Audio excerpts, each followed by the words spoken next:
Hello students, आपका एक बार फिर स्वागत है हमारे लर्न विद फन 477 पर। यहाँ पर हम बड़े फन के साथ पढ़ाने की कोशिश करते हैं। शायद आपको समझ आ रहा हो, नहीं समझ आ रहा है वो आप बता सकते हैं। कोशिश करेंगे हम अगली वीडियो में थोड़ा सा और बेटर एक्सप्लेन करने की कोशिश करें।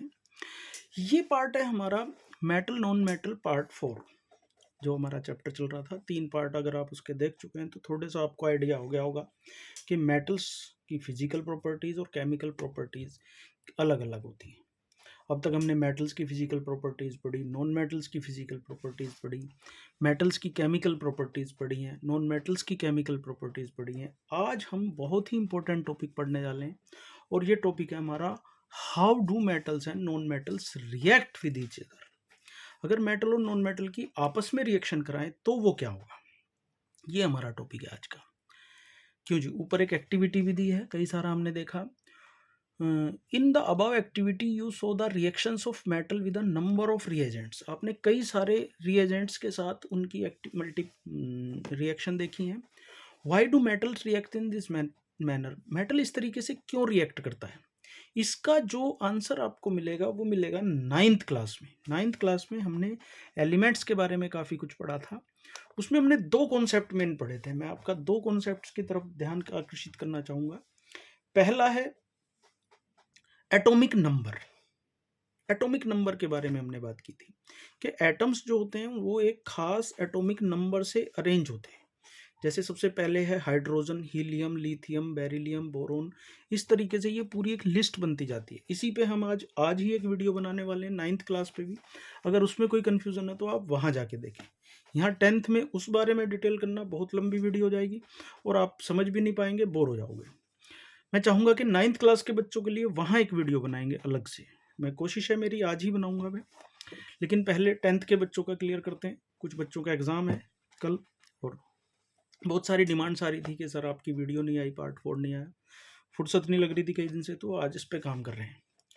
तो सबसे पहले आप देखिए, यहाँ पर सबसे पहले सोडियम की बात करते हैं। उसमें हमने बात की थी कि जी एटॉमिक नंबर एक होता है, जितने एटॉमिक नंबर होता है उतना ही उस एलिमेंट का एटॉमिक प्रोटॉन्स होते हैं उसमें, प्रोटॉन्स। और जितने प्रोटॉन्स होते हैं उतने ही इलेक्ट्रॉन्स होते हैं। न्यूट्रॉन की संख्या अलग हो सकती है, लेकिन प्रोटॉन और इलेक्ट्रॉन उतने ही होते हैं जितने उसका एटॉमिक नंबर होता है। उसी हिसाब से उसको क्लासिफाई किया जाता है। एक एग्जाम्पल लेते हैं, सोडियम। सोडियम का एटॉमिक नंबर है 11। तो इसमें प्रोटॉन कितने हुए?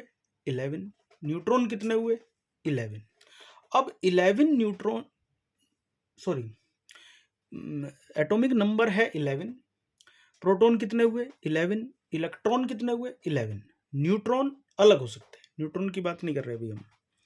न्यूट्रॉन की बात करेंगे हम एटॉमिक मास में, वो एटॉमिक मास में उसकी जरूरत होती है। तो जितने इलेक्ट्रॉन्स होते हैं, इलेक्ट्रॉन से हम एक चीज बनाते हैं that is called electronic configuration, जिसमें KLMN सेल्स होती है। तो 11 जो इलेक्ट्रॉन्स हैं उनको क्लासीफाई किया जाता है। यहाँ पर मैं एक टेबल दिखा देता हूँ, आपके अगले ही पेज पर एक टेबल दी गई है। जैसे यहाँ पर आप मेटल्स में देखिए, मेटल्स में सोडियम Na लिखा हुआ है और इसके सामने लिखा है 11। तो इसको जब हम KLMN शेल में बांटते हैं तो सबसे अंदर वाली जो शेल है उसके अंदर 2 इलेक्ट्रॉन मैक्सिमम आ सकते हैं, उसकी कैपेसिटी है 2 इलेक्ट्रॉन्स की। उसके बाद जो सेकंड वाली शेल है L शेल, उसमें 8 इलेक्ट्रॉन्स आ सकते हैं। तो 2 + 8 हो गए 10। और जो M शेल है इसमें भी 8 आ सकते हैं, लेकिन फिलहाल इसमें एक आया हुआ है क्योंकि टोटल 11 है। तो इस तरीके से 281 इसकी इलेक्ट्रॉनिक कॉन्फ़िगरेशन हो जाती है। दैट मीन्स कि इसकी आउटर मोस्ट सेल में जो इलेक्ट्रॉन है वो है एक, जो ट्रांसफर हो सकता है एक जगह, एक एलिमेंट से दूसरे एलिमेंट को ये ट्रांसफर करते हैं। अब एक नॉन मेटल्स में आप देखिए, क्लोरीन सबसे नीचे दिया गया है, इसका एटॉमिक नंबर होता है 17। और इसको जब हम इलेक्ट्रॉनिक कॉन्फ़िगरेशन बांटेंगे KLMN शेल में, हम इसे क्लासीफाई करेंगे तो आप पाएंगे कि इसकी सबसे इनर मोस्ट सेल में 2 इलेक्ट्रॉन्स हैं। उससे बाहर वाली में आप पाएंगे यहाँ पर 8 मिलेंगे और सबसे बाहर वाली में 7 मिलेंगे। टोटल मिलके हो गए 17। सबसे आउटर मोस्ट सेल में इसके पास 7 इलेक्ट्रॉन्स हैं। अब मैं इसे आपको एक डायग्राम से समझाने की कोशिश करते हैं। यहाँ पर डायग्राम दिया हुआ है, सोडियम 281, क्लोराइड 287। अगर नीचे आप डायग्राम देखें तो आप पाएंगे कि सोडियम की आउटर मोस्ट सेल में 1 इलेक्ट्रॉन है, यहाँ पर दिखाया गया है, और क्लोरीन की आउटर मोस्ट सेल में 7 इलेक्ट्रॉन्स हैं, जबकि वहाँ 8 आ सकते हैं। तो ये एलिमेंट्स जो हैं ये बहुत ही ज़्यादा स्मार्ट होते हैं। ये कैसे रिएक्ट, क्यों रिएक्ट करेगा, सोडियम क्यों रिएक्ट करेगा किसी के साथ में, क्योंकि उसे अपनी आउटर मोस्ट सेल या तो फुल करनी है या तो खाली करनी है। दो कारण हो सकते हैं। फिर सुनिए, सोडियम जिसके पास 1 इलेक्ट्रॉन है आउटर मोस्ट सेल में, वो क्यों किसी के साथ रिएक्ट करेगा, क्योंकि या तो उसे अपनी आउटर मोस्ट सेल खाली करनी है या उसे वो फुल करनी है। इसे ऑक्टेट कंप्लीट होना कहते हैं। अब सोडियम के साथ प्रॉब्लम क्या है कि एक उसकी आउटर मोस्ट सेल में इलेक्ट्रॉन है। ये बड़े आलसी होते हैं, ये वो रास्ता चुनते हैं जिसमें सबसे कम एनर्जी इनकी लगती हो। तो यहां पर क्या करेगा, सोडियम अपना चाहेगा भाई अब साथ लेने से बेटर है कि हम 1 इलेक्ट्रॉन दे देते हैं किसी को, तो ये अपना 1 इलेक्ट्रॉन किसी को दे देगा। अब देने के लिए इसे बंदा चाहिए जिसके पास कम से कम 1 इलेक्ट्रॉन की जगह खाली हो। क्लोराइड से बेटर ऑप्शन इसे क्या मिलेगा, तो इसलिए क्लोराइड जिसकी आउटर मोस्ट सेल में 7 इलेक्ट्रॉन है वो रिएक्ट क्यों करेगा, वो रिएक्ट इसलिए करेगा क्योंकि उसे भी अपनी ऑक्टेट फुल करनी है।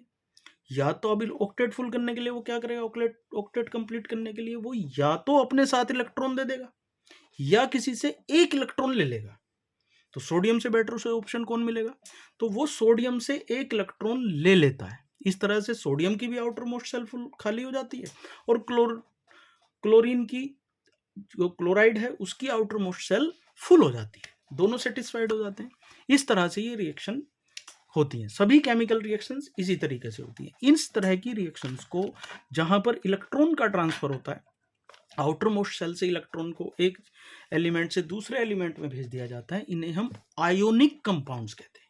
नाम फिर सुने, आयोनिक कंपाउंड्स। अगले चैप्टर में कुछ और है, वहां कुछ अलग तरह का कंपाउंड्स बनेंगे। तो फिलहाल जो यहां पर बन रहा है वो है आयोनिक कंपाउंड्स।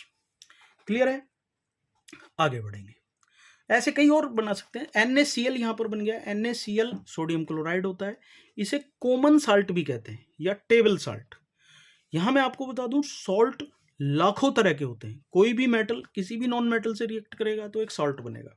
ये आप एसिड बेसिस और सॉल्ट चैप्टर में बहुत अच्छे से क्लियर करके आए।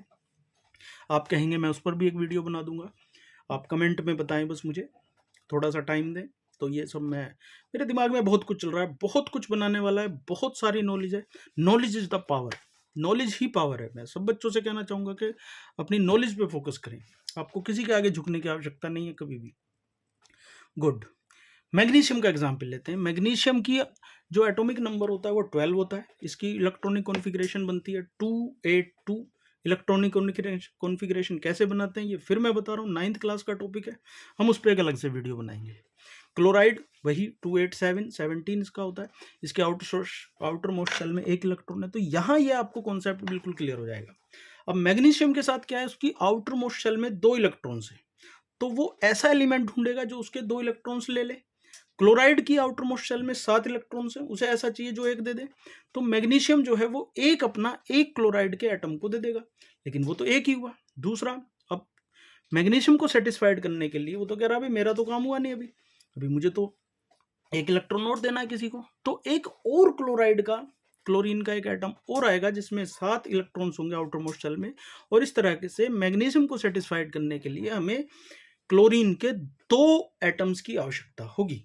तो इस तरह से जो फॉर्मूला बनेगा वो मैग्नीशियम क्लोराइड का होगा MgCl2, जिसमें क्लोराइड 2 हैं, मैग्नीशियम 1 है और क्लोराइड 2 हो गए।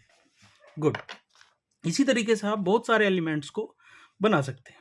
चलिए, बहुत सारे कंपाउंड्स इस तरीके से बन सकते हैं। ये टॉपिक हमारा हो गया। यहाँ बहुत सारे आयोनिक कंपाउंड्स दिए गए हैं, जैसे sodium chloride, lithium chloride, calcium chloride, calcium oxide और मैग्नीशियम क्लोराइड।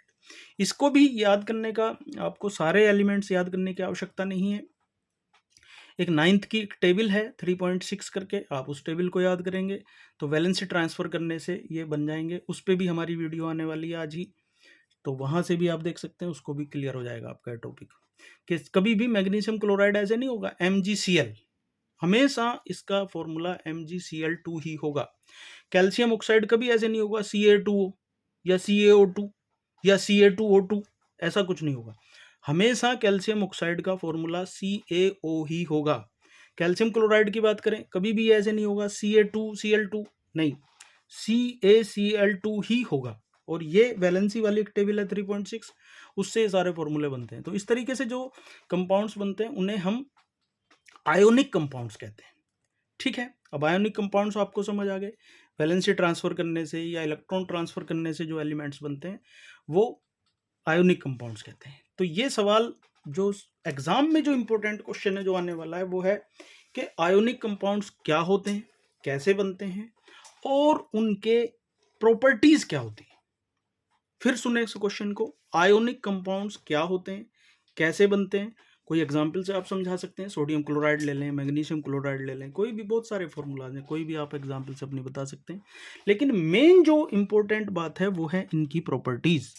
इस पे आपको फोकस करना चाहिए कि आयोनिक कंपाउंड्स की फिजिकल प्रॉपर्टी, प्रॉपर्टीज क्या होती है। तो सबसे पहली यहाँ पर हम बात करेंगे, यहाँ पर 4 प्रॉपर्टियां दी गई हैं, बहुत अच्छे से हम इन्हें इलेबोरेट करने वाले हैं। अभी इस वीडियो में यहीं तक हम खत्म कर देंगे इसको, अगली वीडियो अलग टॉपिक पे आएगी, अभी आएगी, लेकिन तब तक आप इसे देखें, मैं अभी अपलोड कर दे रहा हूँ अगले 2 मिनट में। फिलहाल इसे समझ लें, ज़्यादा लंबी हम वीडियो नहीं खींचने वाले हैं।